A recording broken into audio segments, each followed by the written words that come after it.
Welcome to Pindar Poetry. We hope you learned something new. You start by confirming compatibility. Check that your phone and remote sensor both support remote fingerprint unlock and that firmware is current. Once verified, turn on Bluetooth or Wi-Fi and keep the devices within range. Make sure battery levels are above 20% to avoid interruptions. Now open the security app on your host device and navigate to the remote fingerprint or biometric access setting. Begin enrollment. You'll register a local fingerprint to act as the remote key. Next, enroll and pair the units. Place your finger on the host sensor and complete 3 to 5 sample scans so the system builds a reliable template. Then follow the prompts to name the remote device and set timeout or access windows.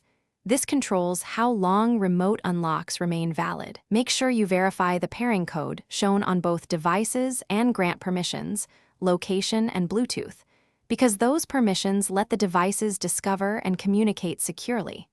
Once paired, run a test unlock. To finalize, test the remote fingerprint unlock at several distances and angles to confirm reliability.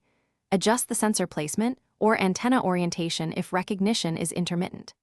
Enable logs and notifications for failed attempts so you can review timestamps and patterns. That helps isolate environmental interference versus template issues. If you still get false rejects, restart both devices, repair the connection, and check for firmware updates. If problems persist, re-enroll fingerprints to refresh the template and repeat testing. Thanks for watching. Consider subscribing if we helped you.